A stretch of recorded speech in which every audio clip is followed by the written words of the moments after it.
But anyway, yeah, school's done. I don't know if I'm actually going to partake in the graduation festivities because they will not be until next May, as far as I understand. Maybe, maybe not. I have no idea.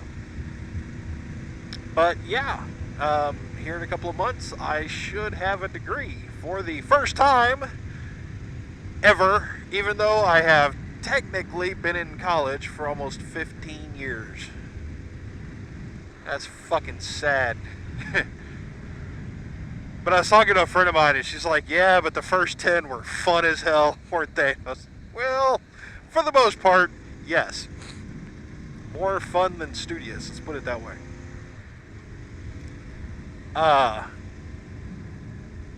forgot what I was going to say. Shit.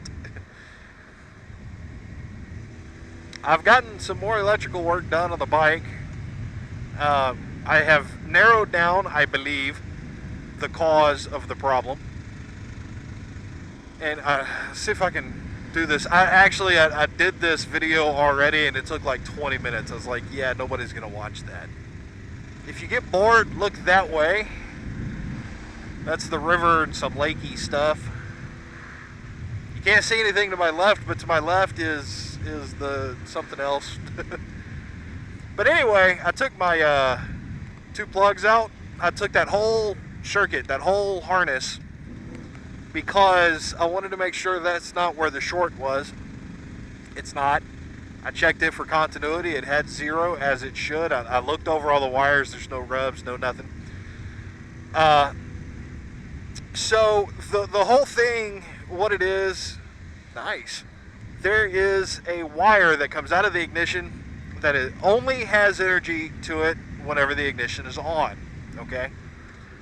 You turn this to off and it goes away. That powers a whole bunch of relays down inside the bike. Now I've got a T connector that draws power off of that, feeds it to another relay. That relay runs up underneath, and that relay is, you can almost see it. I can actually look at it right now. I don't think the camera will pick it up, but it is right here.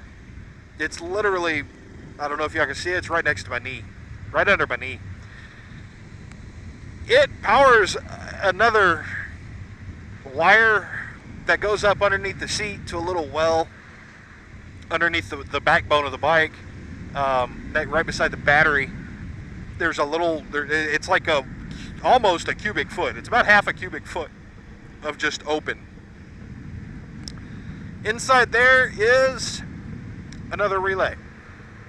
So this relay by my knee flips the switch for the relay under my butt, which in turn sends power to a 4-port fuse box. And from that fuse box, you hook up anything you want. That is what those 2 plugs were hooked up to. So you run a wire from the fuse box to whatever accessory you want, and then all you gotta do is ground it. And what you have is an accessory that cannot be on when the ignition is turned off. The reason why there's 2 relays is because the first relay is part of another harness. As far as I know, that relay only exists for the accessory panel, and the other relay, the secondary relay, is actually just kind of like unnecessary backup failsafe type shit. I don't know. The first one is part of a harness that does something else, and the fuse box aspect is an add-on to that harness, so I guess that's just kind of the way that just makes it easiest for him to build it, because it's all custom home built shit. It's hard to explain. But I checked, the relay under my butt was getting power when the ignition was turned off. It should not be doing that. So I believe this relay by my knee is bad, which will irritate me because the motherfucker is brand new. However, that happens. You know, relays die sometimes. I just replaced it, and sometimes you get a bad one in the mail, so to speak. It's like $6. What do you expect? I figured that might be the problem because one day I came out, I was doing a video for a friend on, oddly enough, that specific circuit, and the relay under the seat was actually warm to the touch.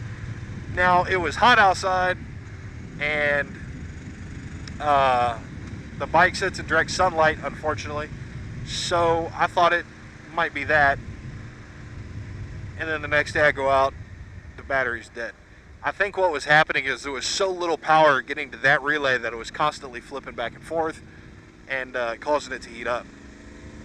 The power draw is something like 0.3 or 0.03 amps, so it's really, really small. That's pretty much where I'm at now. I haven't taken the time to remove this relay down here, check it, and see if... What I'm going to do is look and see if that wire that comes out of the ignition is somehow drawing power when it shouldn't be.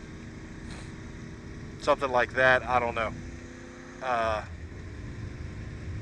just got to look into it, you know. But that's where I'm at with that. For the moment, the relay and all the fuses in the fuse block underneath the seat are disconnected so that you cannot complete that circuit. There's nothing to draw power through, and therefore there is no power drain. So it's safe, so to speak, for now.